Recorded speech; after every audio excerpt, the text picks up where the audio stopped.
1 2 1 2 test. There we go. Microphone on. Hang on. Hey everybody, welcome to the podcast. Hope you're all well. So, great podcast for you this week. We've got an interview with Paidi McNicoll from Save Lough campaign, Save the Lough. I'll explain all that later on.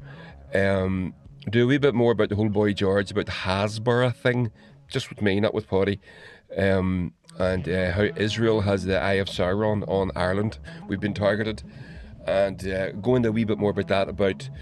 Explain a little bit about Eurovision, the Eurovision Song Contest, which is this weekend, which we're all boycotting, aren't we? Of course we are, because these things do matter. Because if they didn't, they wouldn't be trying to shame us and to disgrace us and call us horrible things like an anti-Semite for continuing our boycott of these disgusting displays, which is a real fucking shame, because I used to love that thing. Not that it's my type of music, it's not my type of music, but I just thought it was very, very funny. I enjoyed the Saturday night having a few drinks and sitting there and watching, and we would have wee bets among ourselves about who was going to win. Alas, no more. Not so long as Israel's involved, we won't be. So we'll get into that as well. Also explain, if you don't know who this is James Connolly, one of my heroes, probably the greatest Irish man that's ever lived. And if you're Scottish, you're probably saying, he's not Irish, he's Scottish. You can have him as well, but we claim him as our own, as you know. One of the great leaders of the Easter Rising, 1916 in Dublin. And today is the anniversary of his death. May he rest in peace. So I'll explain a little bit about that. And I think that's it. I think that's what I've got. And I just wanted to explain, I'm doing things a wee bit differently now. I've decided to come at the podcast from a different angle, because what I was doing before, what I've been doing for all these years, is I've been coming out here and writing all my notes down and then just getting all my articles, and then I would go off for an hour and a half and get overwhelmed. And sometimes it worked and sometimes it didn't. And I was just trying to tie too much together, I think. So what I'm doing now is, because I have this studio at the house, it's very handy for me, and I can just come out, turn my computer on, turn my camera on, turn the mic on, press record, and record a segment. And I can do that over the course of the week or whatever. So I've been out here twice today and once yesterday and things like that. So I just record these little segments, stick them all together, and then upload them. I'll be uploading them tomorrow, Wednesday the 13th. And I feel that's going to be much better for me, and I think for a better product. Also, just to remind you, please come and join the Patreon. It's free, but it's where I think I'll get the most traction, because I'm on YouTube and I may as well not bother. I get a wee bit on X, Twitter these days, but basically not much. But there's another thing called Upscrolled. If you haven't joined it, if you're into your politics and stuff, you should go there too. So I'm on it. So just search for PCASOS podcast and Politics, Culture and Some Other Shit podcast, and you'll find me. So to the podcast, enjoy. Bye. Right. So this is kind of a follow-up, excuse me, to the story I told you about on the last podcast, where I was talking about Boy George going on the Paddy Kilty show, the Late Late Show, and basically throwing the whole of Ireland under the bus, accusing us of all being inherent, unrepentant, irredeemable anti-Semites, because we don't know, because we, and the way that he framed it was, because we don't know many Jewish, I don't know any Jew, the audience that he was talking to didn't know any Jewish people, because in the back, the back roads in Mayo and Monaghan, Donegal and Cork and whatever, there don't tend to be too many Jewish people, so you don't know any. But I went on, you explain, go back, if you haven't seen it, go back, watch it, I explain it all. With numbers, I bring the receipts. So I mentioned in the thing that one of the things that George is doing is, there was a particularly insidious, nasty little bit at the end that he did that I hated so much. He looked out to the audience and said, you know, because you don't know any Jewish people, I do. These are good people. You're wrong because I know. Basically, what he was saying was, because I know Jewish people personally and I like them, you're wrong for supporting Gaza, supporting the Palestinians while they're being genocided. Then he said this thing, and we, he said we, the collective we, us being, the we being the Irish, that's what he was leaning into, right? And that made me fucking really sick. Now, George, his full name is George O'Dowd. He was born of Irish heritage. I think his mother was from Dublin. His father was born of Irish immigrants, and he was born in England, to Irish immigrants. So he's, you know, as far as the DNA goes, it's all there. But it's the way he did that thing. I live in London. I know Jewish people. They're good friends of mine, so therefore I'm going to support them. And you're all bad people because you don't. And then in it, equating Judaism with Zionism. They're not the same thing. The only people that equate the two are Zionists and Nazis. These are the people that are trying to slam the two together, right? Trying to create the safe space for Jews after World War II. Well, if you're Jewish and you're living in Israel, you probably don't feel very safe right now. And there might be a reason for that. But I digress.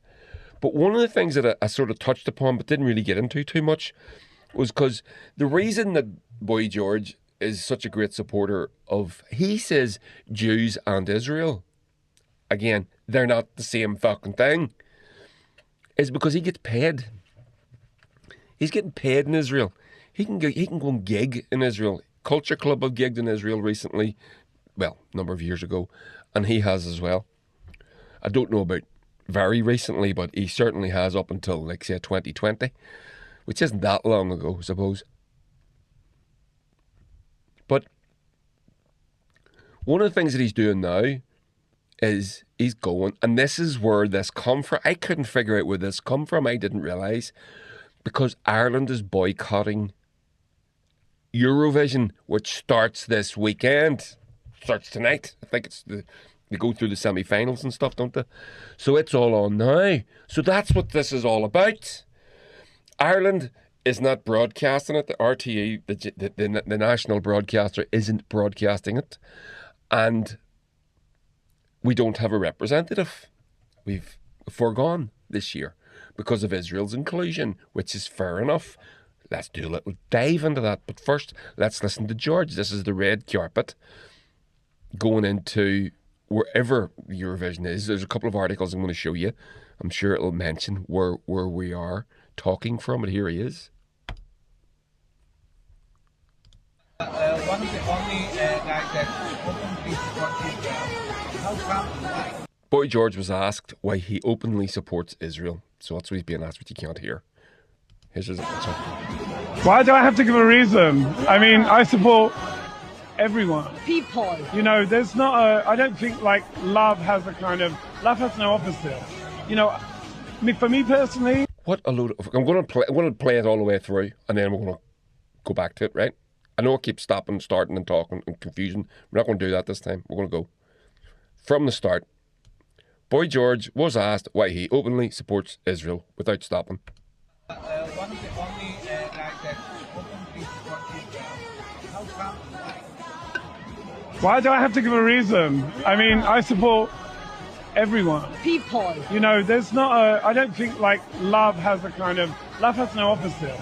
You know, for me personally, I have many Jewish friends since I was 15 years old. So for me, it's not a conversation I have to have. I don't feel like I need to explain myself to anyone. If I don't love my friends, I don't love anybody. Exactly. Thank you. One of the only. Does that make you feel sick? Because it makes me feel sick. Right, let's go again. We'll go again. I'm going to stop it. Guys that openly supports Israel. How come? Why do I have to give a reason? I mean, I support everyone. People. people, everyone, does that include Palestinians who are being massacred in their hundreds of thousands? Does that include the official numbers are around 20-something thousand kids? It's not. It's far more than that. That's the bodies that they haven't recovered, the people that are missing, so they can't officially give that number. But they will. They'll get there eventually. They'll get there. It's all about love. You know, there's not a. I don't think like love has no opposite. Oh, it does. Oh, it fucking does. Here, what about this for an opposite? Would this be considered an opposite? A fucking missile in your tent. Would that be considered an opposite to love? Pretty fucking hateful, if you ask me. Pretty the opposite of love. You know, for me personally, I have many Jewish friends since I was 15 years old. Again, nothing to do with it. Nothing to do with it. If you go to an anti-Zionist, pro-Palestine march in Ireland, any of them, you will meet Jewish people at the front. Jewish people speaking up against this.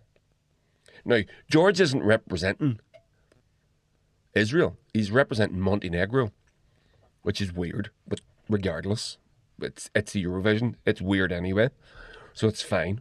Don't mind, whatever. This is because Ireland, Spain, I'll show you the list of countries. It's not just Ireland and Spain. There are others. I'll show you in a mo who are boycotting the Eurovision this year. And this is him. He's being asked why he openly supports Israel. And because he is out and proud in more ways than one, obviously. And that's not me about his sexuality, I couldn't care less. But he's an out-and-out Zionist. But I think he's an out-and-out Zionist because he's getting paid. Everybody that's doing this is getting paid. It's their paycheck. So, for me, it's not a conversation I have to have. I don't feel like I need to explain myself to anyone. If I don't love my friends, I don't love anybody. Exactly, George. If you don't love your friends, well, you'll be Zionist friends.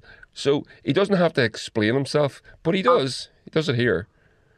And this is another video of his, but he has a lovely face filter on, so he looks about 30 years younger. Which, again, whatever.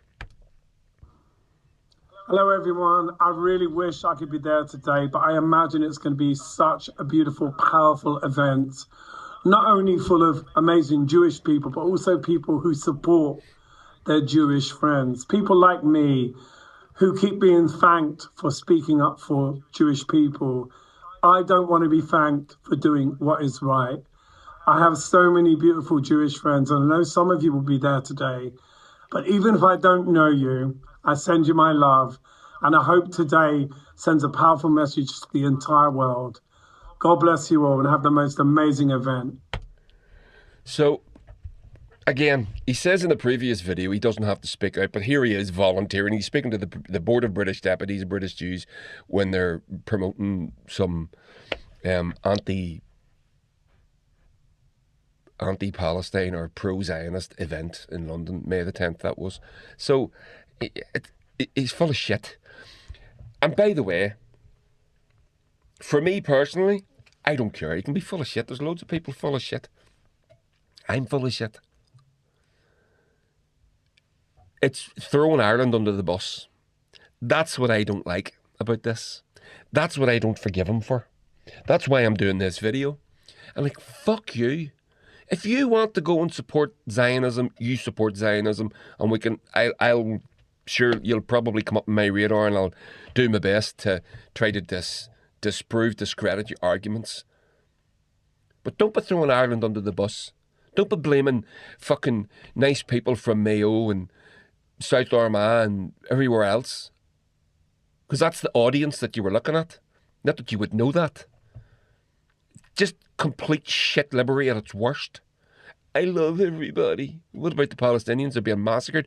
Do you not have access to the same stuff I have on my phone, where I can see children children being massacred. And I don't like to do that as well, by the way. The thing, people go about the children. What about everybody? The women and the men?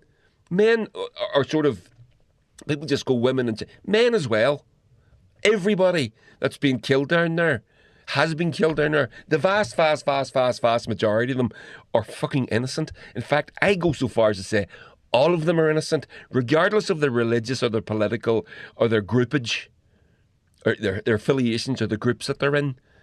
Because, like, the people that were killed here that fought back, if there wasn't an occupation, they wouldn't be in those groups in the first place. So I'd say they're all innocent. They're innocent to me anyway.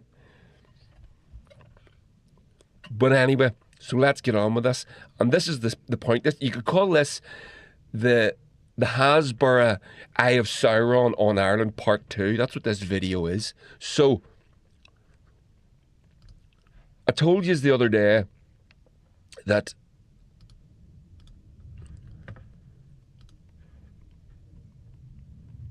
the Hasbara budget, right? The Hasbara budget has been something like tripled, quadrupled. It's now, I can't remember the figure. Was it $900 million, $700 million dollars a year? That's almost $1 billion just on propaganda, because that's what Hasbara is. And I'm fucking convinced of it. People like Boy George, are getting something on the backside. They're getting something there slid to them. There you go, son, that's for you. Maybe not direct cash, a couple of wee gigs on down the line where you'd be overpaid for doing fuck all. Things like that. That's how this works. So where do you see this? I'm going to show you a couple of different events. I'll show you these first. Right? And then, let me see. Yeah, I'll show you these first, and then we'll get to, what's it called? Eurovision. Sorry. Trying to do two things at once confuses a simple brain like me. So, if you lived outside of Ireland and you were seeing this, you would think Ireland would be the most anti-Semitic place in the world. You would think that there's no safe place for anyone of the Jewish religion in the country. Couldn't be farther from the truth. Ireland is not anti-Semitic. Jewish people are as safe as any other. Right? And we know what's happening. That's why they have to spend $900 million on fucking propaganda. Because their bullshit isn't cutting through anymore. We've all watched the fucking genocide being played out on our telephones. We've watched it with our own eyes. We know it's true. So they have to spend $900 million.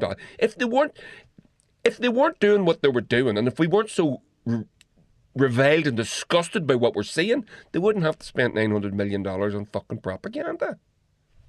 It's very simple. But look at this. News Talk, which is owned by a German company, by the way. So this is an Irish broadcaster. Not state broadcaster, although you wouldn't have fucking know about some of the shit they put out. Irish Jews fear massacre at community event amid security concerns for the community. An Irish Jew has said he and his wife sometimes do not attend community events together because they fear a massacre would leave their young son orphaned. The Sunday Times journalist John Ahil has lived in Ireland for nearly 30 years, but grew up as in a secular Jewish home in New York, a city where to be Jewish is not in any way remarkable. That changed when he moved to Ireland and realised that his religion made him stand out in a country with a tiny population of Jews. We're bastards, aren't we? When I came over here, I recognised something in me that was a difference that wasn't fully explained by being an American, as if being an American isn't bad enough. He told the Claire Burns show. I added that other bit on. That was a bit of editorialising by me. I think that the difference was partly how I was regarded because I was Jewish. Now, I wouldn't say that it was an entirely negative experience, although sometimes it was. Ireland's Jewish population peaked after the Second World War at around 5,000 members, roughly double the current number. Jesus Christ, that's even less than... That's far. I reported it as being 60,000. I thought there was 60,000. There's only 2,500. Wow. So the chances of Boy George looking at that fucking audience in the Patrick Keelty show and saying, do you know any Jewish people? And there's only 2,500 Jewish people living in Ireland. There's 9 million people living in Ireland, 2,500 of them are Jewish. And he looks at a fucking audience full of farmers and is surprised and implies that they're all anti-Semitic because they don't know any Jewish people. You may as well say, do you know any Filipinos, or do you know any, I don't know, Outer Mongolians? They're probably the same number. Maybe more Filipinos, right enough. Although the community was spared the horrors of the Holocaust, Ireland has not been entirely free of anti-Semitism.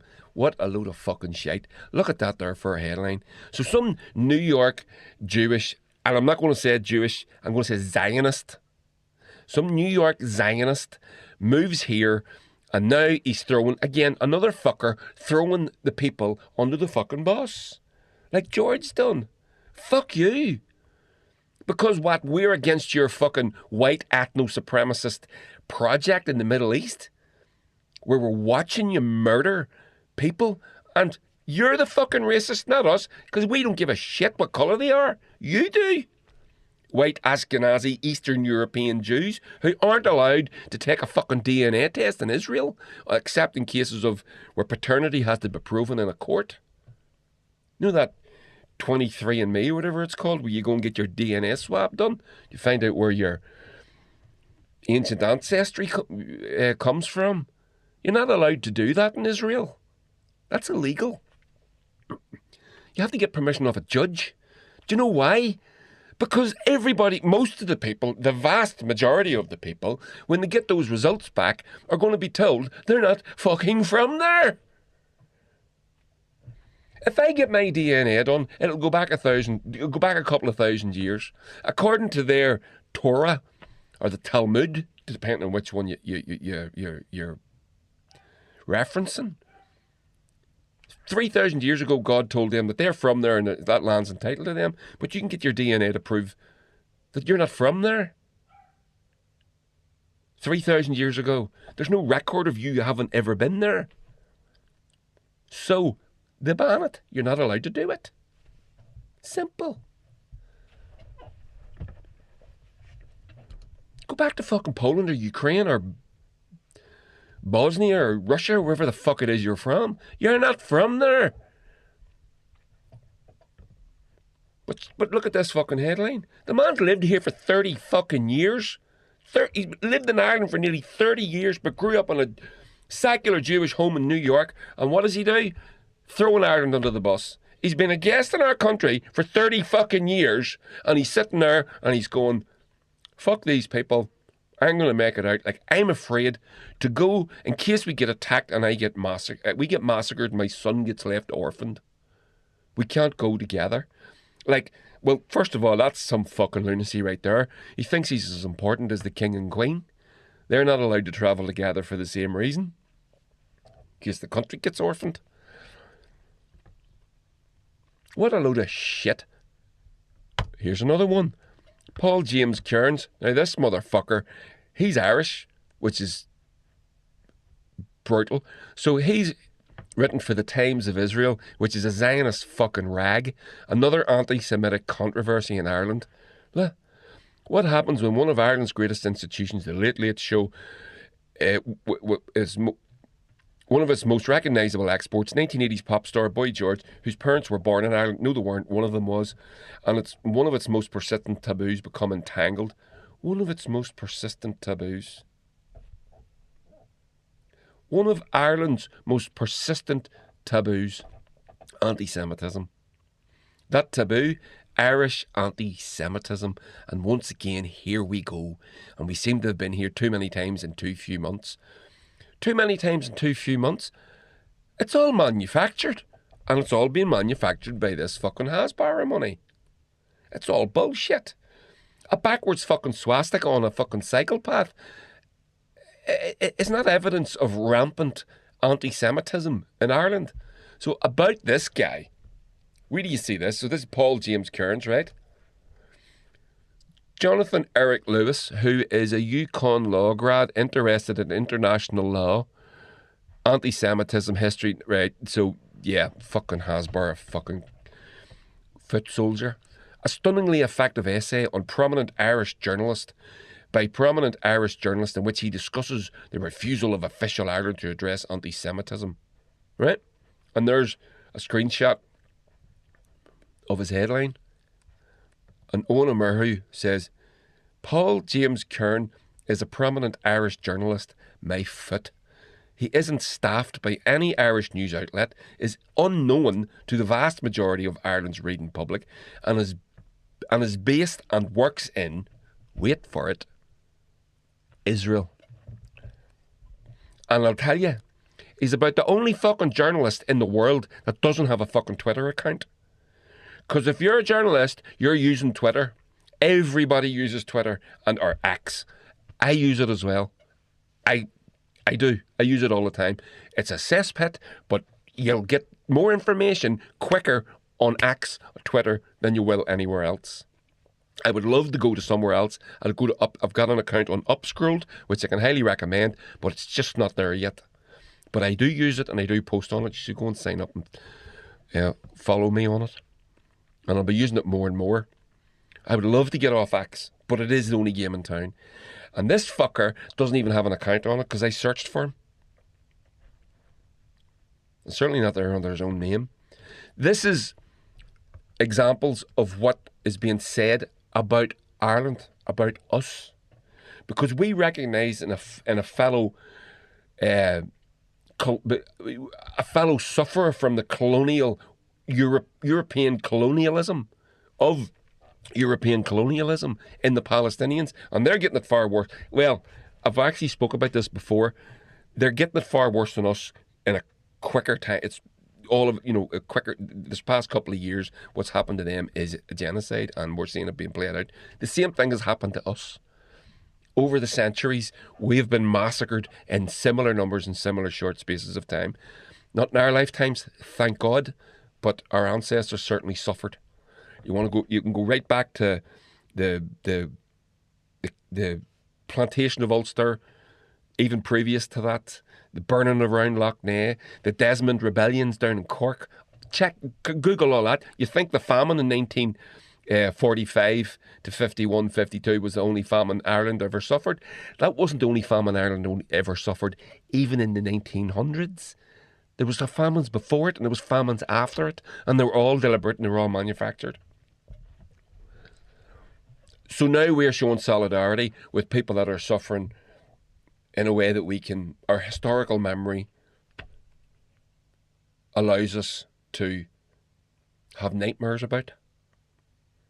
And this motherfucker goes and writes for the Times of Israel. You can't see it on the screen, but he does. Look, I'll show you. Oh. Sorry, I'm just going to open this up so that you can see what I'm seeing on the screen here. There.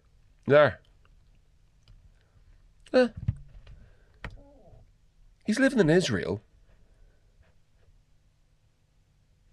and writing for the Times of Israel, a Zionist propaganda rag, throwing Ireland under the bus. We're all anti-Semitic. This fucking halfwit comes over from New York, writing allows himself to be interviewed for News Talk, which is again German-owned, and Germany is completely gone. The state is destroying its own people's rights that are out protesting.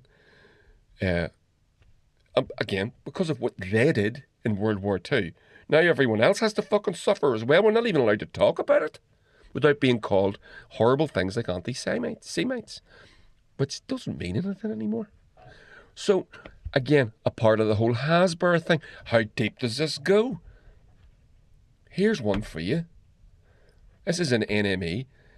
Investigation finds well-organised campaign by Israeli government used Eurovision as a soft power tool. With governments not supposed to interfere with voting, Israel's reportedly spent over $1 million on marketing. An investigation has found, by the way, if you want to get the real scoop on this, get The Grey Zone, Max Blumenthal of The Grey Zone, reported on this 2 years ago, and I covered it on a previous podcast. It's just interesting now that you'll find this reportage being done on outlets like NME and others. Just now, I don't know why. It's really fucking weird. Maybe we've crossed the Rubicon. It's gone too far, and people are just fucking fed up with it. And the outlets that can do it are doing it. An investigation has found out that Israel's government has orchestrated a well-organised campaign to use the Eurovision Song Contest as a soft power tool. That's what it all is. Every country, it's a soft power tool. But the way Israel is going about it is unique.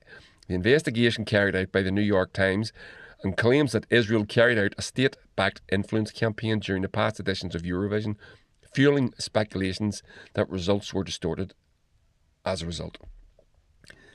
In the report, the New York Times claims that the Israeli government used the song contest as a way to burnish the country's flagging reputation and rally international support, and have implemented promotional efforts around the contest dating back to 2018. It claims that the government spent at least $1 million on marketing for Eurovision. Some of this funding came from Prime Minister Benjamin Netanyahu's Hasbara office, which works on issues related to the nation's public image. In 2024 alone, there was reportedly $800,000 allocated towards vote promotion for the contest. Governments are not supposed to interfere with voting, and Eurovision's director Martin Green said previously that while Israel's actions were excessive, they did not contribute to the country coming in second place in 2024 or in 2025. The New York Times also reports that's fucking bullshit. I mean, that's bullshit right there. So they're rigging the voting, but it didn't affect the result. How's that fucking possible? These two things are not this fuck. You can't. They're not the same.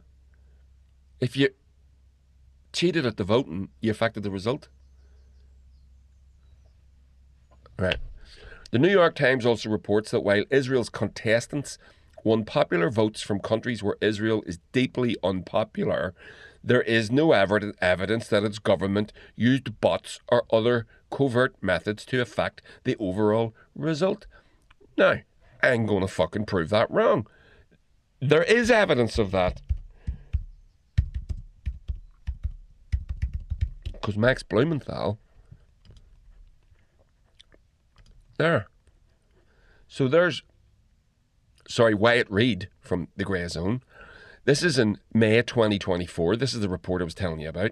Israeli officials hyped their country's fifth place Eurovision finish as proof of quiet global grassroots support for their assault on Gaza. Now, back to the other article, the NME. Where is it? There it is. Israel's contestants won popular votes from countries where Israel is deeply unpopular. There is no evidence that its government used bots. Yes, that is evidence of its country using bots, right? So here's why it reads. Back to it. Now they admit they manipulated the results through an international propaganda blitz. On May the 11th, Israeli candidate Eden Golan took home fifth place at the Eurovision Song Contest in Malmö, Sweden. The decision allowed the Israeli singer to participate, sparked heated protests and calls to boycott the event. Now, that was before this current genocide. Do you remember? Against the rancorous backdrop, many were surprised by Golan's apparent success, which was driven almost entirely by votes to individual audience members. Israeli media and government officials quickly seized on news as proof that deep down, Europeans secretly support Israel's military rampage in Gaza. While the mere 52 points that the judges awarded Golan would have left her in 12th place, viewers managed to propel the Israeli singer into 5th by awarding her an astonishing 323 points via televoting. In the end, Golan received the maximum possible 12 points from audiences in Australia, Belgium, Finland, France, Germany, Italy, Luxembourg, Netherlands, Portugal, San Marino, San Marino, Spain, Sweden, Switzerland. The United Kingdom received second highest place, right? And 10 points from Ireland. So this is bullshit. And you can't say, well, maybe the Irish people didn't like the song. This is all political. This is soft power. Everybody votes for their neighbours. We all laugh every year when we watch this. And I do watch it, by the way. I'm not watching it. I haven't watched it in years now. But I used to watch it. I thought it was fucking hilarious. I'd get drunk and watch it and think it was great crack. The music's dreadful, but it's funny. But then watching people voting directly for their neighbours or for the neighbour that they do, because I would be up on the geopolitics, and I happen to know that this country was having a wee bitch fit with this country, so they didn't give them are they going to get the 12 votes? And they go, no, I'll just give them 8 this year, and you've got better be nice to us going forward, boys. All that shit. I thought that was hilarious. You don't take it seriously.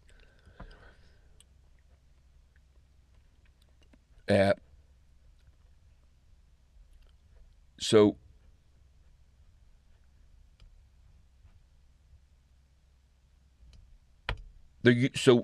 this is the part of the soft power. So David Saranga, the acting deputy director of public diplomacy at the Israeli Ministry of Foreign Affairs, seemed to delight in the news. We knew that the situation was less serious than it is reflected in the demonstrations on the streets of Europe, but we did not expect such overwhelming support. So that's the point of this. So then it gives them cover. And what do they use the cover for? Genocide. So this is serious. It's not fluff. This is important. If the contest just was allowed to just run the way it had been, who gives a fuck? Whatever. Go and have your laugh. But somebody's using it as cover for fucking genocide. So it's serious, and we need to pay attention, and we need to call it out, like I'm doing right now. So, get down to how they did it. Much of this organised, dedicated effort was the work of the Israeli government itself. Yet according to Ynet, or Ynet, I don't know what that is, the support Golan received from the European audience was preceded by a campaign by the Ministry of Foreign Affairs and the government publicity bureau for Eurovision fans, in which Israeli representative addressed them in French, Italian, Spanish, German, Czech, Latvian, Estonian, Albanian, Georgian and English, and asked them to vote for her. Slickly produced advertisements on YouTube show Golan urging viewers to vote for her, denouncing the wave of hatred and Muslim demonstrations in Malmo, and warning a counter-reaction of the silent majority. According to Ynet, they were seen over 14 million times. You try to get your fucking shit shown 14 million times on YouTube or Twitter or Facebook. It's impossible. I could throw £1 million at this video and no one will see it. And I know it's all being suppressed because I used to get numbers. I was getting numbers for a long time, and then all of a sudden off a cliff. One of the reasons why I slowed down, but I got a grip on myself and pushed ahead.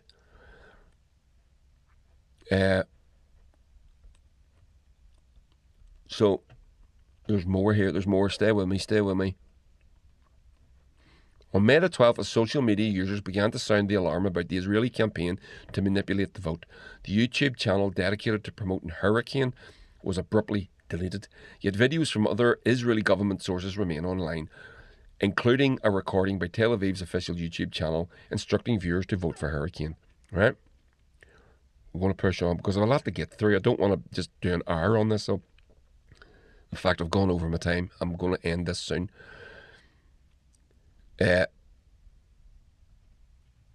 Israeli consulate in New York even commissioned a billboard at Times Square exhorting passers-by with what it called a special message: vote number 6 for Eden Golan and her song Hurricane this Saturday. Pro-Israeli trolls apparently took up this offer in large numbers, and with many proudly declaring that it was their first time voting in Eurovision. This is in New York, right? And that they had paid €20 to do so. Now, I know New York isn't in Europe, neither is Israel, or Australia for that matter. But if it was just a silly song contest, this wouldn't matter. But it's not. So it does. 20 votes for Israel. First time voting in Eurovision. They'd forgotten were it not for the fuss caused by the far left anti-Semites. One wrote one. I sent 20 votes from the United States. Never watched Eurovision before. She's going to win a pound another. I've never voted in my life for this song contest, but hey, her courage, blah, blah, blah, blah, blah, right? Headline in the Telegraph hints at the demographic behind the disproportionate number of votes cast for Golan. To spite the woke, I will unashamedly vote for Israel at Eurovision. As the piece's author, Zoe Strimple, explained on social media, Eden Golan was splendid as well as brave. I voted several times for her, and I would have even if she had been terrible. Despite the best efforts of dedicated Zionists and international propaganda apparatus, the Israeli entrant did not crack the top 3. The AstroTurf campaign apparently was not even sufficient to secure the popular vote, which went to Croatia's candidate. For now, at least, it appears the silent majority is decidedly in the minority. So that's what we're talking about. That's where we are. That's Eurovision. Check this shit out. So Ireland, I meant to get this up as well. I'm going to show you countries that aren't taking part in Eurovision 26. Here we are. So Ireland, Spain, Netherlands, Slovenia and Iceland. The reason, protests against Israel's participation in the military operations in Gaza. Now, this is done through your national broadcasters, because it's the national broadcasters that pay for their bit of it, right? So these are the countries. Now, you will notice there, Spain, the president is being targeted. His wife has been investigated for, I think, financial malfeasance. Netherlands, the leadership there is the same. Slovenia and Iceland is the same. Iceland, not so much at the minute. I haven't seen too much about that. But Ireland, Spain and Netherlands are getting this fucking... Ireland especially, both barrels, we are getting nailed with this shit, right? What's Ireland done? What's their response? RTE. Instead of showing Eurovision this Sunday, RTE is going to show Father Ted instead of Eurovision. And it's the Eurosong episode, you know, the one where Ted and Dougal win the selection process to represent Ireland. Graham Linehan, the writer and complete fucking headbanger, he's called it anti-Semitic. RTE, he's accused him of anti-Semitic harassment. The Irish broadcaster RTE has confirmed plans to show Father Ted rather than Eurovision in protest against Ireland's involvement in the ceremony. Against Israel's involvement in the ceremony. Ireland is one of the several countries to have withdrawn. Well, I didn't even need to Google that. There's it all there. Now, Ireland's national broadcaster, RTE, is going to step further by confirming it will air the Eurovision special of beloved sitcom Father Ted, and it is beloved. If you're not from Ireland, everybody loves this. This is the greatest thing about Ireland comedy that's ever been produced. Rather than showcasing the singing competition, which is to take place May 16th, this Saturday in Vienna, Austria. Similarly, the Slovenian national broadcaster will not be showing Eurovision, and instead they will be airing The Voices of Palestine, a series of documentaries on the Middle East. However, Father Ted creator Graham Linehan, who's become a vocal supporter of Israel in recent years, has aired his anger on social media with RTE for their decision to air his show instead of the Eurovision. Talking to X, Linehan shared a link for a petition which he created calling for RTE's director, Kevin Beckhurst, to resign, writing, "Please join me in demanding blah blah," right? Obviously, you're not going to do that. The petition, which as of writing has 888 signatories, and if the Israelis get a hold of that, it will no doubt. That was Tuesday the 12th of May at 12:14, so that's today, so it was 4 or 5 hours ago. I wonder. I'd just like to see that. So, there we are. Last month, a number of prominent musicians, including Massive Attack, Paul Weller, and Kneecap, called for a boycott of Eurovision due to Israel's involvement. And also, they've called, and something I agree with, Ireland is due to play Israel in an international friendly, and we should definitely not be doing that in the football. So there's that enemy. Well, I'll shut that down. I'll shut that down. And there's Graham Linehan. And disgusted at Father Ted being used as a fig leaf to cover RT's disgraceful anti-Semitism. Get fucked, you fucking head case. That man has lost his mind. Let me see. Oh, this is a good one. If the Graham Linehan of 2026 met the Graham Linehan of 2018, he would call himself an anti-Semite. And if the Graham Linehan of 2018 meant the Graham Linehan of 2026, he would call himself a cunt. I want to retweet that. I like that. And there's a Graham Linehan tweet from 2016. Lord has more guts than some. Rachel Corrie might disagree. Are those executed on the flotilla trying to bring Gaza aid? Are those kids playing football on the beach? Remember that? Are those kids... Stop using the whataboutery to defend the indefensible. Stop defending racism and apartheid. That was him 8 years ago. So he knows what's going on. He wrote about those kids. Remember those kids playing football on the beach and they got fucking massacred from the gunboat? That's staggering. That is absolutely staggering. So there we go. That's where we're up to. Ireland has been targeted. The eye of Sauron is upon us. Everything we do is going to be framed in the disgraceful, fake outrage of anti-Semitism. Because that's what it is. It's disgusting. And fuck people like Graham Linehan and that journalist, what's his name? Paul James Kearns. I'm pretty sure he must be Irish. I've just clicked on his. Who is he? Where's About Me? Freelance journalist, Urban Planet University. He's written for the Irish Times, Sunday Business Post, Irish. So he's Irish. Haaretz. Born and raised in Dublin, now resides with his spouse and children in Tel Aviv. As if you didn't fucking see that coming. Oh my God, what a clown. You transparent fucking clown. Fuck you. Okay, so this is going to do this one real quick. Just a quick thing.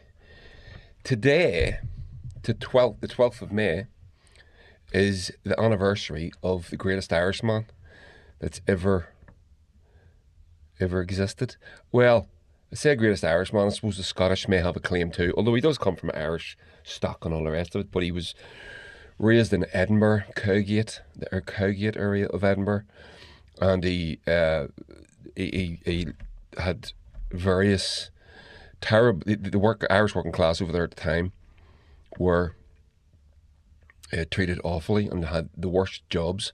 But anyway, literally cleaning up shit. I think that's what his father was, what his father did. So he was born, James Connolly was born on June the 5th, 1868, and he was executed by the British in Kilmainham Jail on the 12th of March, 1916.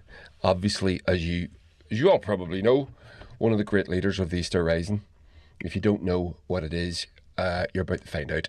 So, hey, I'm happy to... So, by the way, I got this little book just at the weekend. It's a little sort of pocket guide, a £4 thing I bought at the bookstall at the conference I was at, the Save Lough Neagh campaign. I'm going to be talking with Paidi McNicoll as soon as I'm done with this. I'm going to be interviewing him about that. But, so I'm happy to read this from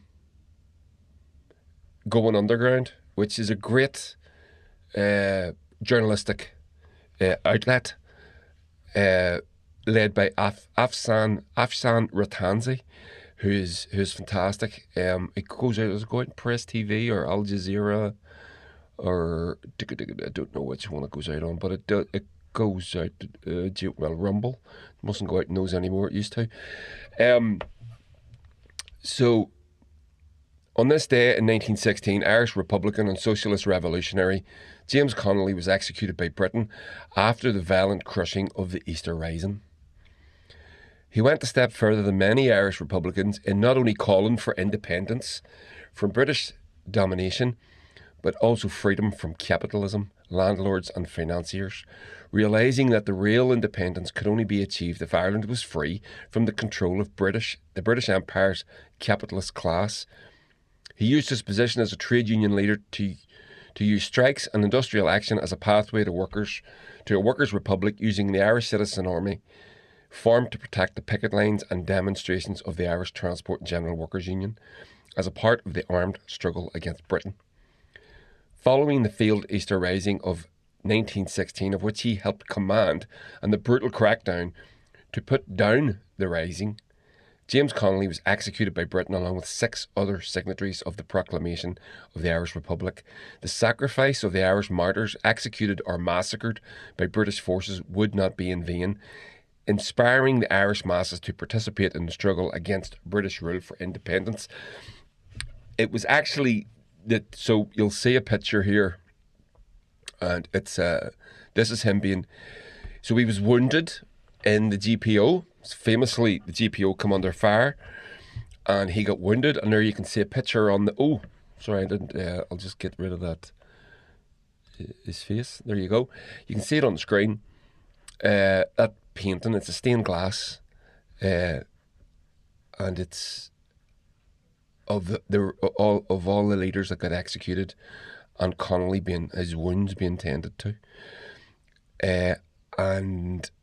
On down, you'll see, I'll show you another picture. There's him, a rally around the only banner that symbolises hope for you in America, as in Ireland, a banner of socialism. Cast off all your old political affiliations and organise and vote to reconquer society in the interests of its only useful class, the workers. Connolly went to America and was one of the chief organisers of the Wobblies, who still exist today. He was a great man, and greatly appreciated and thought of over there too. He was a wonderful, wonderful human being, and probably my favourite Irishman. And here is a depiction of him. One of the reasons that his execution particularly resonated with the people was because he was so badly wounded and he had to be tied to a chair. And as you can see on the picture, it's just a painting. There wasn't a photograph taken. The soldiers, the black and tans, by the looks of them, although I don't think they came about until a bit later, but it looks like black and tans. The soldiers aiming their rifles at him, ready to take his life. And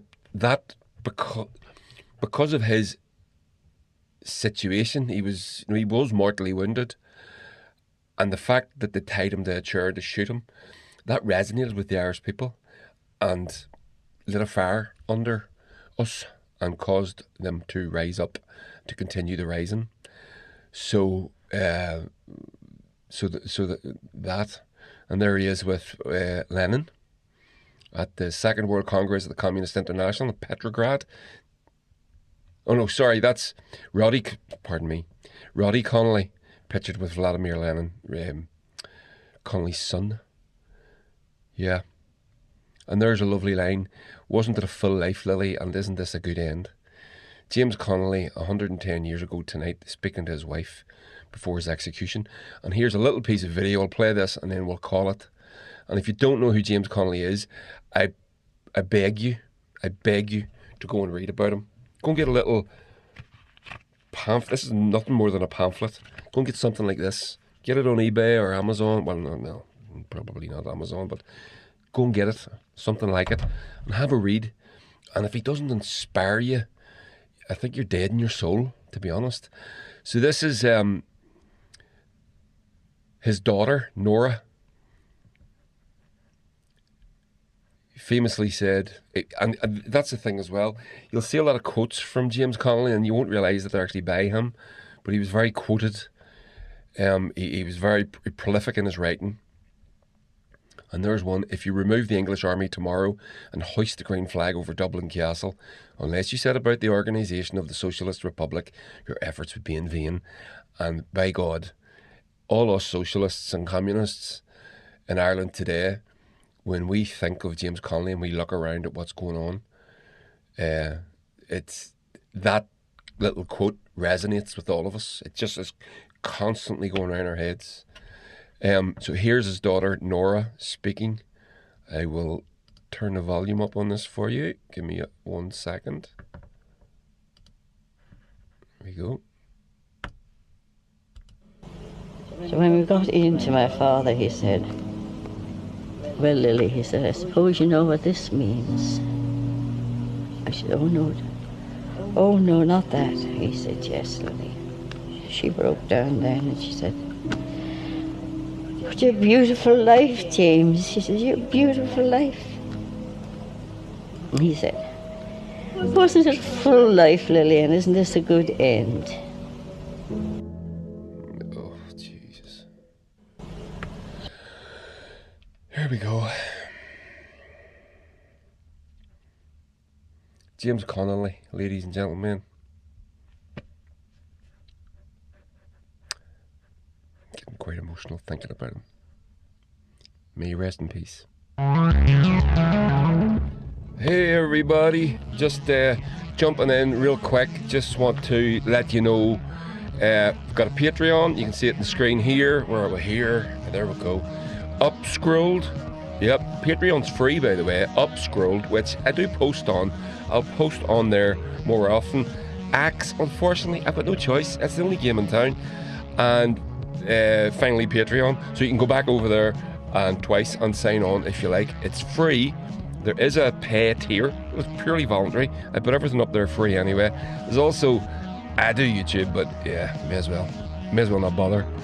Go and join the Patreon. That's where you want to go. So we're going to have a wee chat now with Paidi McNicoll from the Save Lough Neagh campaign. You know, here in the occupied O'Shea, Northern Ireland, the 6 counties, that Lough Neagh, our beautiful jewel, sitting in the middle of it, is become an environmental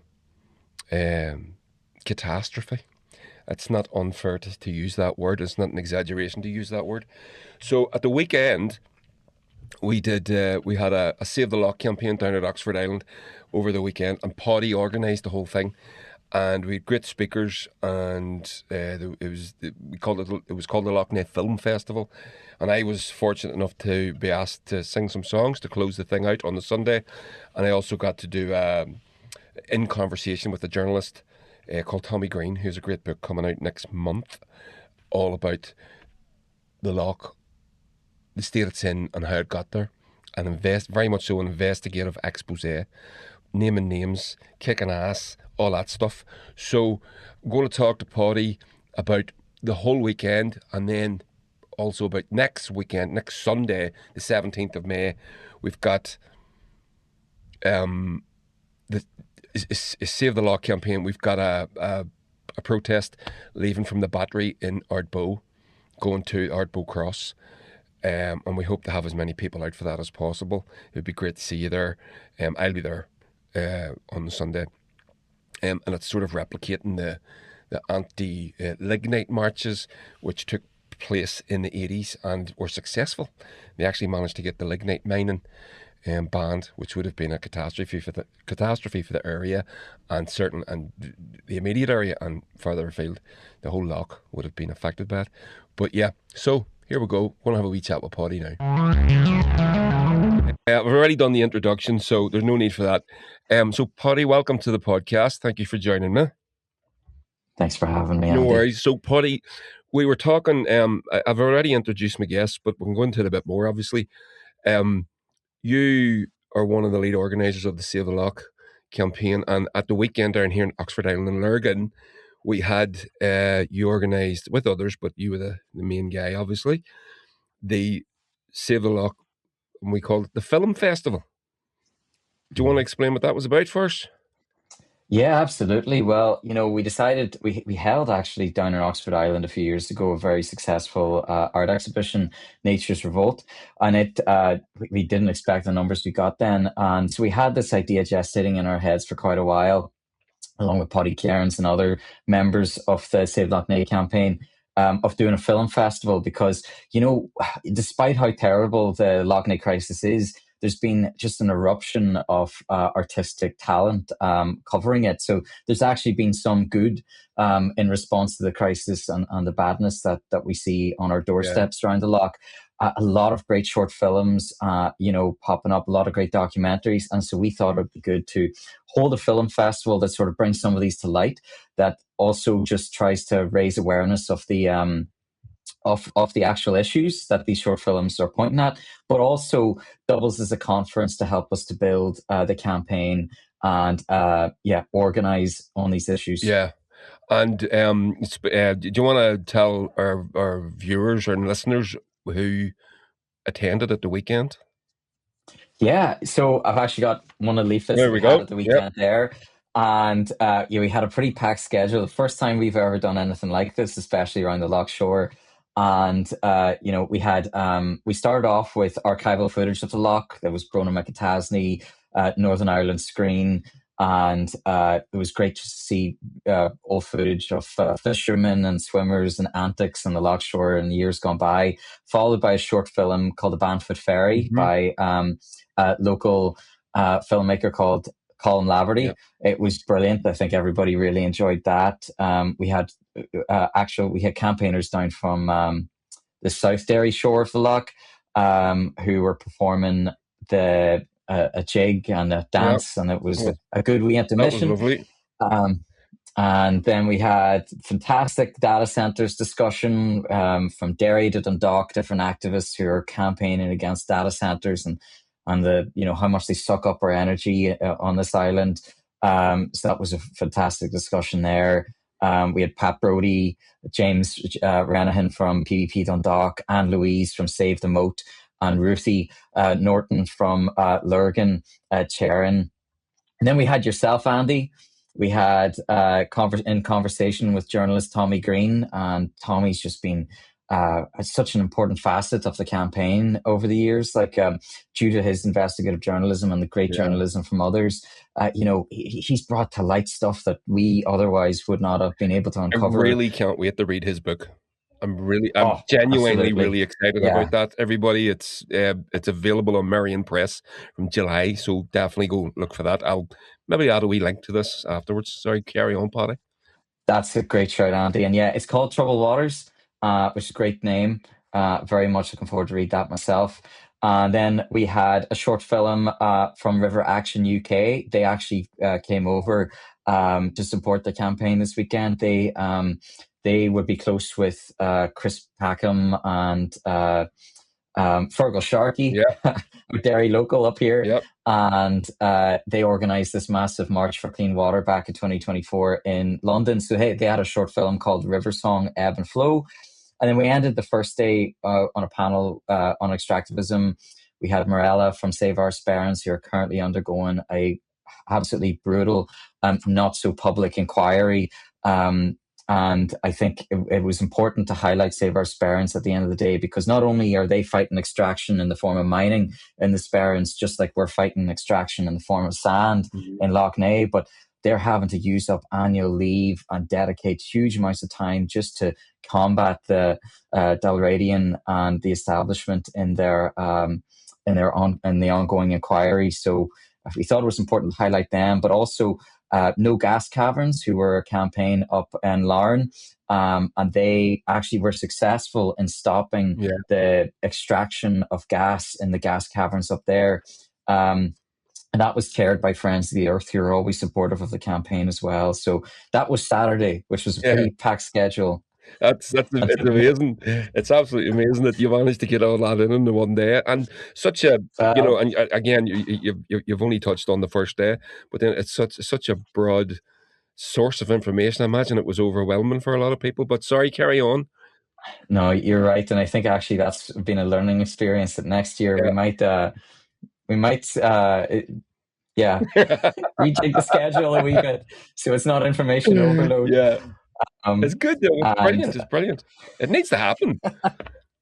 It needs to happen, you know, and I think if anything, it shows, it's very heartening to see just how much good there is out there, how many campaigners and how many good inspiring activists and all there is out there. Just on that, one of the things that I picked up on was I didn't realise this.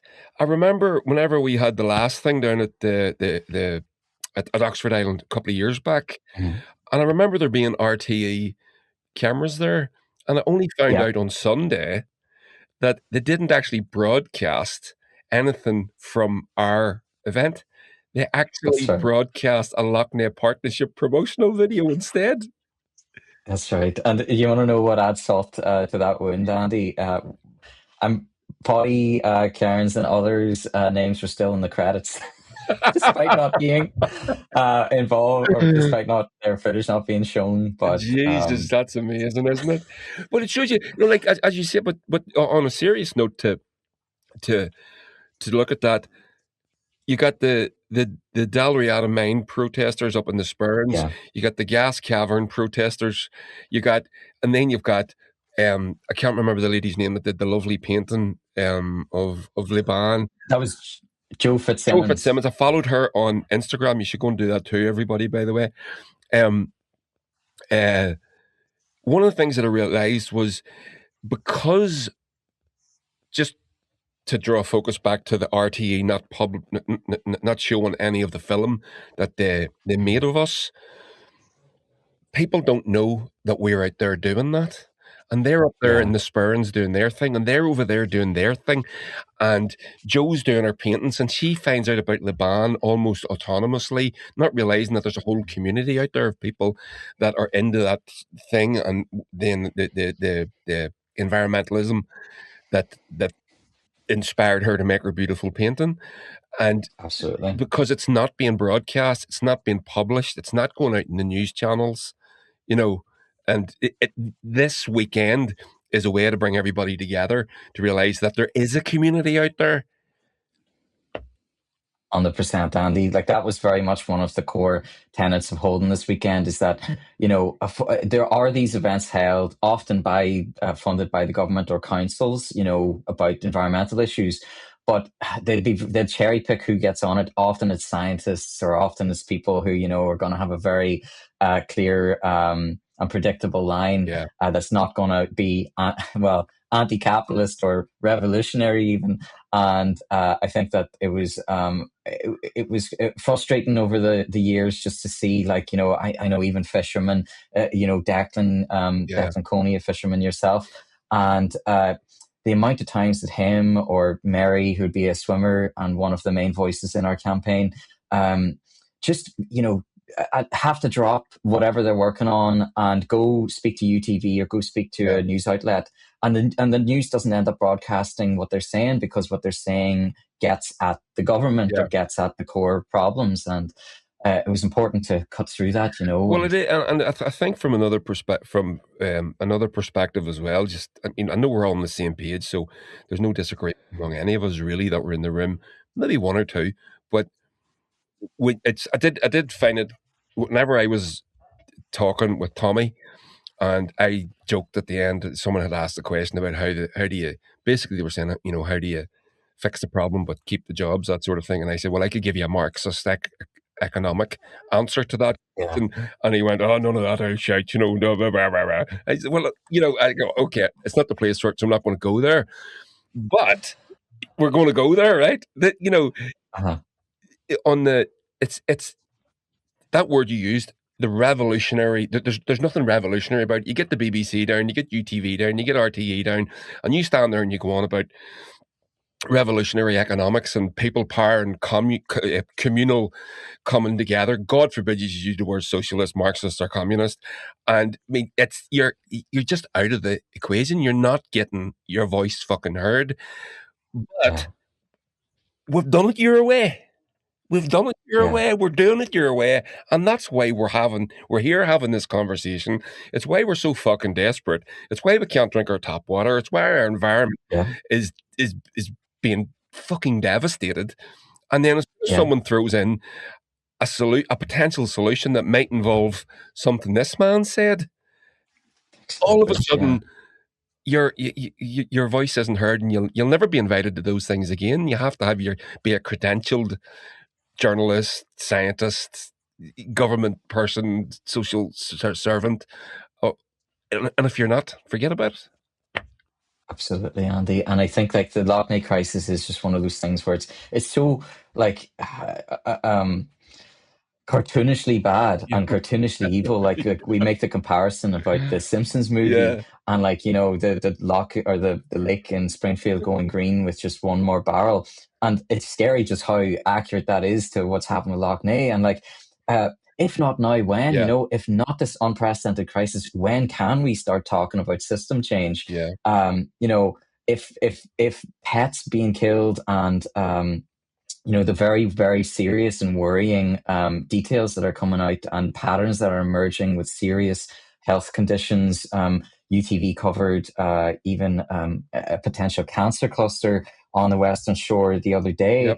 And I think, you know, while these things can't be disproven, who's to say that anything should be off the table? Absolutely. And especially when, you know, the problems all point to the one direction, which is capital and ownership and profit. Yeah. You know. Well, that's the thing that it's. I was talking with a couple of activists out in the foyer after I was leaving with a chat with Tommy, because I had to run, and I was saying the point I always make, and because when I'm mindful when I'm talking to people, especially the older generation, because they've been a lot of them have been so propagandized, you know, against anything socialist or Marxist or God forbid, that as soon as you say those words, they put up a guard, and you can literally see them repealing. They literally go backwards on you, and you can see their demeanor change. I do it all the time. I did it today with someone in the car. I swear to God. So you have to try to avoid saying those things, but get your point across, which is fucking pathetic when you think about it. But I was saying to the guys out in the foyer, Moy Park being the big bad thing in the room that everyone knows, because it's the biggest employer in the area. The choices on one hand is we go to Moy Park as a community and we say, right, listen, you have to give us 2% of your £196 million worth of profit you made last year. We're going to employ 50 people and we're going to clean all that up before it gets into the water table. For example, it's not the only solution. Obviously, I'm just being, I'm just trying to make a point. Well, they will move that. If we did that, they'll move that factory to Poland in the morning. Straight away. They'll go, oh no, we will move this to keep that 1%. Right? So then our other option is we let you degrade our environment until even you can't use it, at which point you will move the factory to fucking Poland. So we're fucked if we do, and we're fucked if we don't. And if we bring along a Marxist or socialist or some other solution, automatically you're some sort of a mad revolutionary blue herd extremist that doesn't deserve the time of day. Yeah, very well said, Andy. And I think, you know, Moy Park being the first multi-billion-pound company in the north, and yet it was horrible over COVID. They actually had it was one of the hotspots of COVID. Just the conditions the workers are in. A lot of the workers are paid below minimum wage. There's been so many scandals over the years with Moy Park. But workers have even died in the factory during COVID and other times just due to the labour practices. Wow. So, you know, it's quite incredible that well, actually, it is a perfect example to be like this. Moy Park is a reason and is something we should point towards and say this multi-billion-pound factory, it should not be operating. Because the thing is, even though it is employing quite a few people, they're not giving them good wages. And that money is not being kept here. It is going straight back to where the parent company's from, Brazil, America. And so it's a trick, you know, bring jobs. But at what cost? You know. Well, if it's going, and it's another thing I say, and I do like to say this to people as well, where I say, if I have a choice between your job and my literal drinking water, I know I don't want to have to make. I mean, we don't have to make that decision. It's a false dichotomy. But if you force me to make that choice, I know where I'm going with this. We need our environment. We need our air. We need our water. Without these things, there's no life. So you're asking me to choose between my life and your job. We don't have to. But if you're making me, I know what I'm doing. Yeah. I mean, you're getting to the core tenet of solidarity Yeah. there. And I think, like, you know, just to tie it back to, especially when you're trying to relate to some of the ones who've been around a lot longer than me in this locality, that's why we're holding this march this Sunday, Yep. which is the March for Lough Neagh. Yep.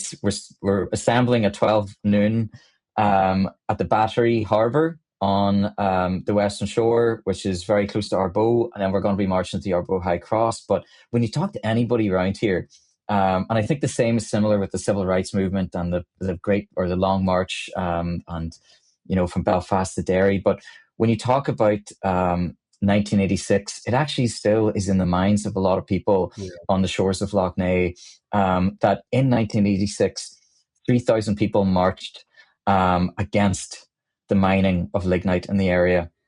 And this is after people were being bribed by BP to, you know, we'll let us drill a hole in your ground to see if there's lignite under it, and we'll give you thousands of pounds. And that was big money back in the day, of course. But talking to people and them saying, like, yeah, we marched and we you know, got in our thousands and we said no. And even though the SDLP was on the side of the mining and the Tories were on the side of the mining, the people, you know, they didn't listen to the politicians who were telling them, oh, this is actually good for your community. They were like, no, we can see through this. We know what BP is going to do to our community.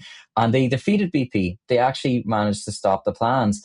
And, you know, some people would call them revolutionaries or socialists or communists in the way that they, you know, just took to the streets against the government and said, you know what, you big corporations, you're not welcome here. But relating those sort of historical moments to people has been quite helpful in getting people to realize that, you know, we don't have to look to other areas often for revolutionary struggles.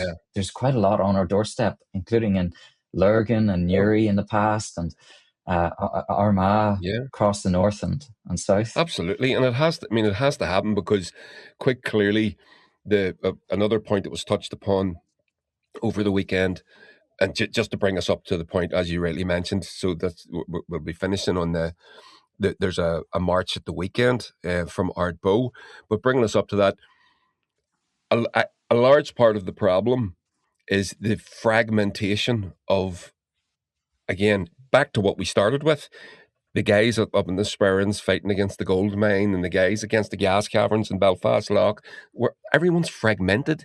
No one knows what's going on, and no one realizes that there are people all over the country fighting these solo fights and these solo battles.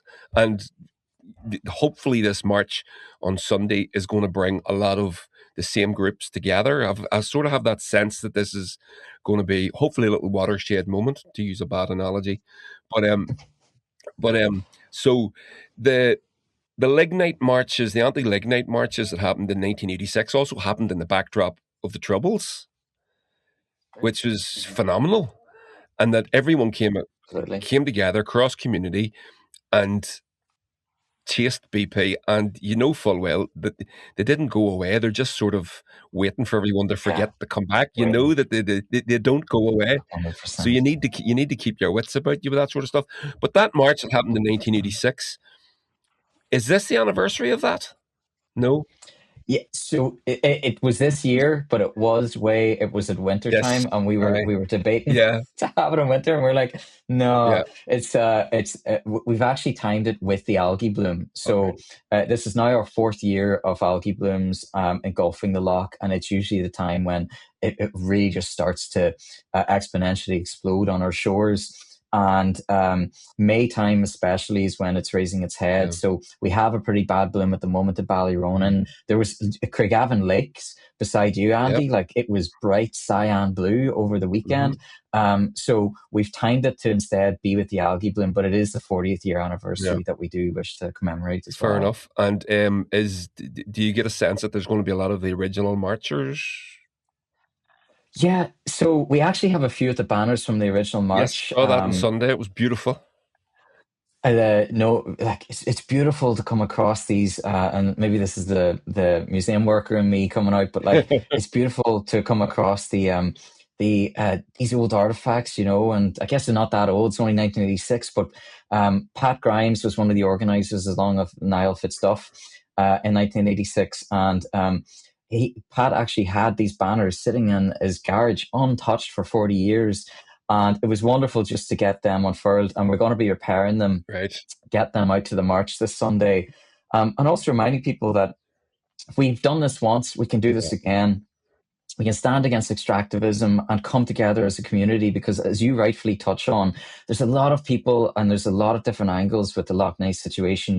NI water, we've got sand dredging, we've got, big farming and pollution.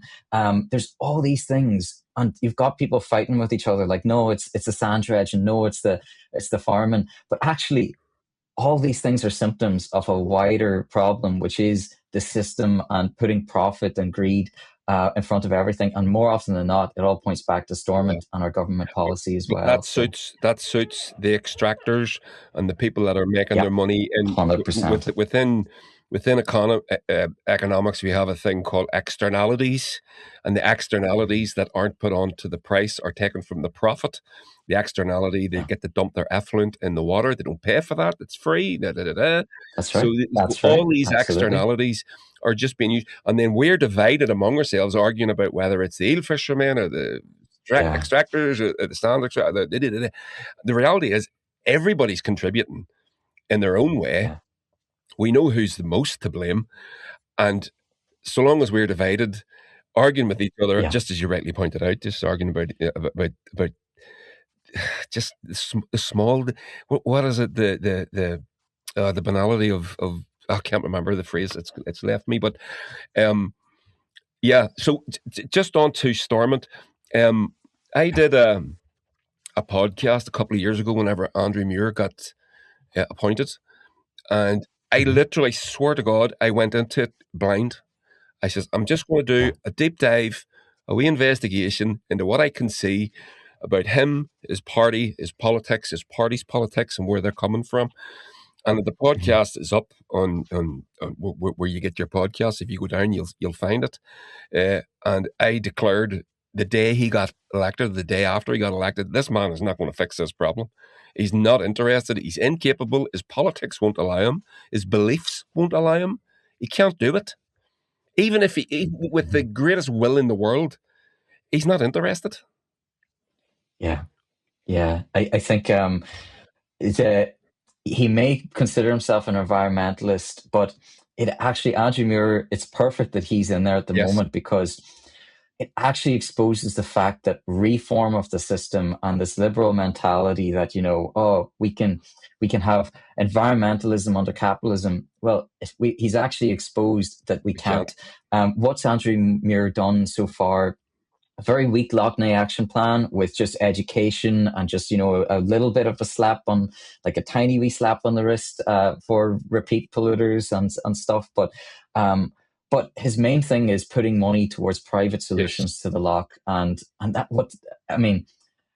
it is none of those solutions have been tested, or scientists have raised the alarm that they may work on a pond, but they're not going to work on the largest freshwater lake on these islands. But those solutions that they put forward, they never say. I've noticed this when any of the meetings that I've been at. There was at a couple up in Ballyroan. Once a couple of times up at the Seamus Heaney place. You always get some dude steps up. We've got this new technology, shooting lasers into thing, doing it. We're going to do this, but no one says let's stop what we're doing and we'll do this as well. They always go, we will continue doing what we're doing and we will do this as well. And we're sitting here going, excuse me, mate, we've just been talking for 2 hours about shit getting pumped into our drinking water, and we know that's the fucking problem. Absolutely. You come along with a fucking laser, going to be paid for about £2 million of public money. Does my head in. I know. No, but you're absolutely right there, because it's like we're not, as a campaign, we're a grassroots campaign, the Save Lough Neagh campaign. We're all volunteers. We'll never be an NGO. Never will we get paid for any of the work that we're doing. But but what that means is that, is that we have, with our resources and with people power, we have goals that we're going to fight for. There's no point fighting for what the government's already doing, which is throwing money at private solutions, And it's not that, inherently there shouldn't be any money going towards No. any of these solutions, but it's the fact that we need to get at the core root of the problem, which is there's still pollution flowing, millions of tons of pollution from NI water, millions of tons of pollution from the factory farms and the big corporations around the loch, flowing into the loch every single year. And what good is putting a bandage over it while the wound is still being cut? But that is the liberal capitalist solution. That is what it is. That's the only thing that's what they have to offer. And by the way, while they're offering £2 million or whatever it was for fucking lasers, they're talking about building more battery farms up in the Derry Shore. Yeah. That's 100%. We've got a big one coming up and going through our council in Matterfelt, and then Armagh, not too far from the shore down there as well, and it's giant. So the fact that, on one hand, these massive factory farms, which let's also be honest that these are not good, like for small farmers. And there's this idea that farming is a homogenous group, but actually there's a massive difference between your average small farmer and the way farming's being done, in our heritage and in our past, and the big factory farms that are actually owned by American and Brazilian companies, So we really are trying to get, and there's a chance, we don't know if it's going to happen, but there's a chance there's going to be a small farmer rally alongside the march this Sunday. And it would be great to have them also, be opposed to the factory farms, because factory farms will just swallow up. They will swallow them up 100%. 100%. Yeah, there's absolutely no doubt about it. The trajectory that we're on with our farming and as a country, those guys aren't going to exist in 10 years. And much like the fishermen don't exist now. Declan Coney, he said on Sunday, and it blew my mind, back when he was a kid in the 80s, there was 400 to 500 fishermen on the loch. Today, there's 10. Yeah. No, it's really heartbreaking. That destroyed me. I couldn't believe that number. On that point, Andy, I just want to bring up, you just brought that up, that there was also a fantastic short film by Marie-Therese called Silvering, but it touched on that topic so beautifully over the weekend, and just how heartbreaking it is what's happened to the livelihoods of fishermen. Actually, a little tear came up whenever I was watching that. It was stunning. Marie-Therese's film, I can't wait to see it. She messages me today because I'm an extra in the background, and she asked me to come down to do, and our Lily and Summer, Janie, the same. So she messaged me today to come down for some, I don't know what the technical term was, some more reshoots probably, I don't know. But so I'll be doing that next week. But that film was gorgeous. It did bring a tear to my eye. And I was mindful also whenever Declan was talking about it. He was very emotional watching that film. Yeah, and I'm sure, for people like him, you're still trying to scrape a living off that loch. It must be nearly impossible. Absolutely. And I think that the fact he's powering on, we really hope to get a good turnout this Sunday, because it's we've done 2 marches up in Belfast, but this is actually the first march for Lough Neagh on the Loch Shore. Well, actually, Bernadette reminded us the other day that there was the one in 1986, but there was also the one in 1969 and 1970. So it isn't the first one ever, but it's the first one in quite a while. And hopefully we'll get some of that spirit of resistance and a desire for change back. That would be fantastic. So we'll wrap this up. Do you want to just remind everybody, and we'll call it a day? What's happening?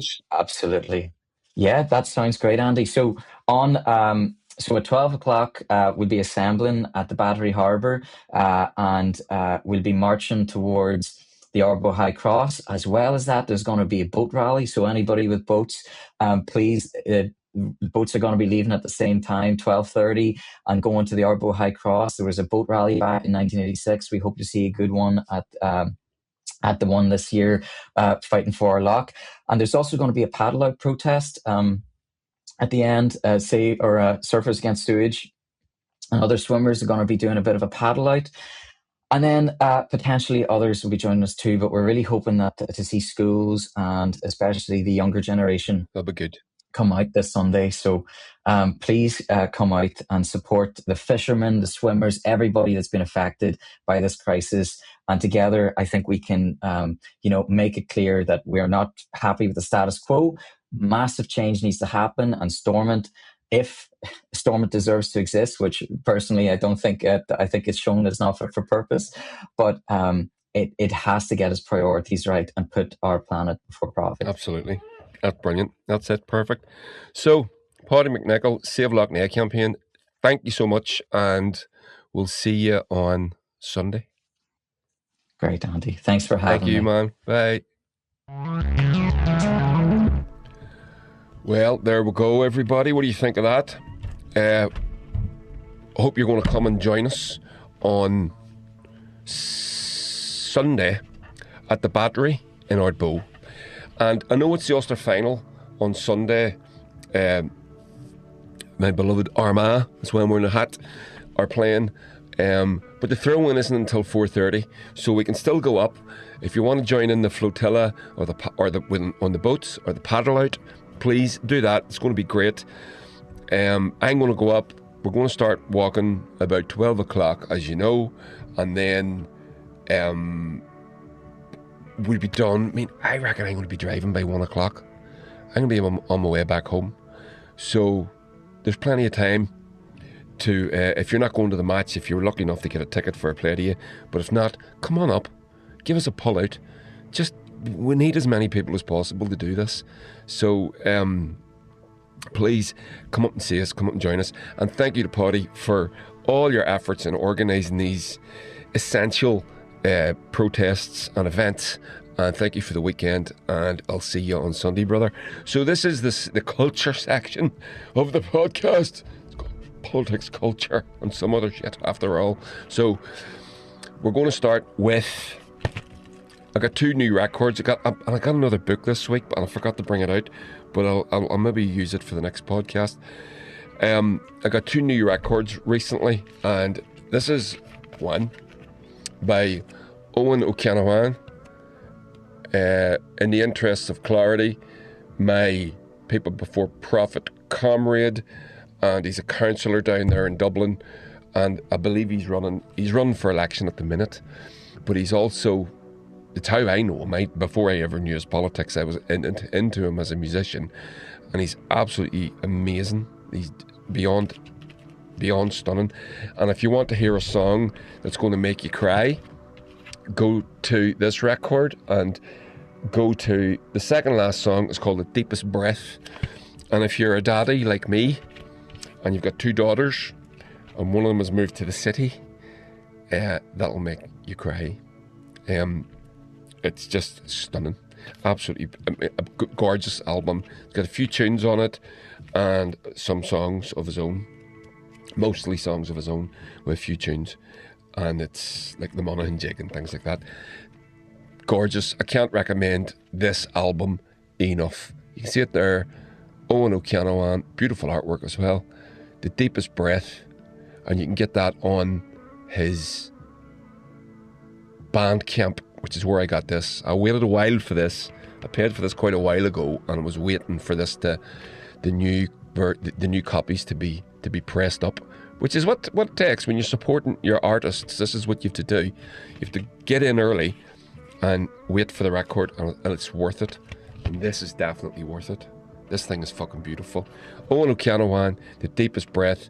I'll put the link on in the show notes where you can buy this. So you should go and do that immediately, if not sooner.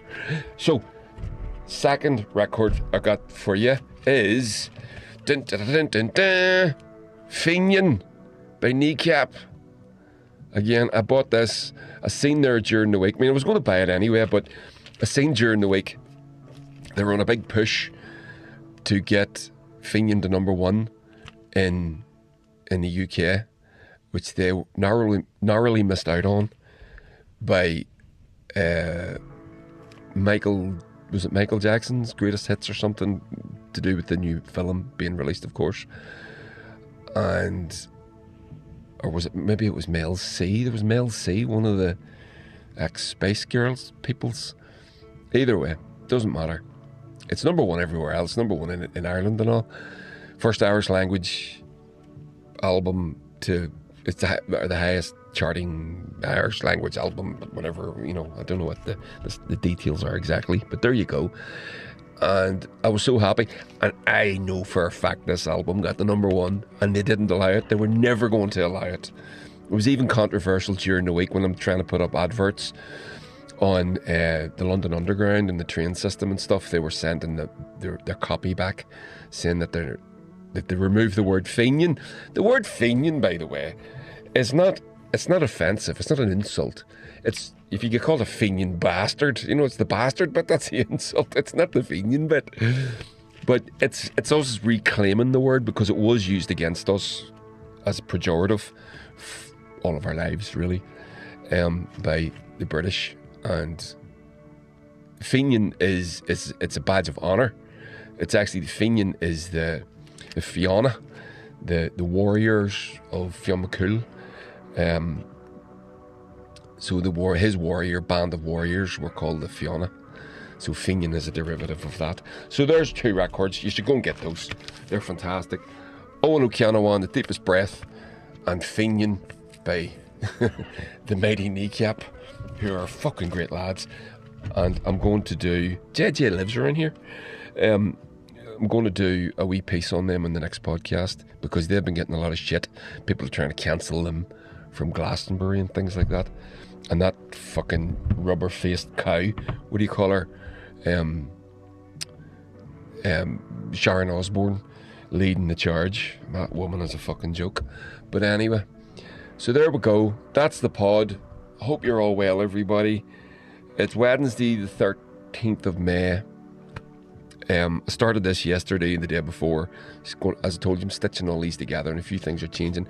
Go and visit me on Patreon if you like. You should go over there. And if you can lend me your support, you can join me on Patreon for free. You know this. You get to hear everything. Told you I'm going to try a few music documentary things. See if I can get away with those. Trying to put those up without them being taken down is difficult, but I'm going to give it a lash. So there we go. That's the pod.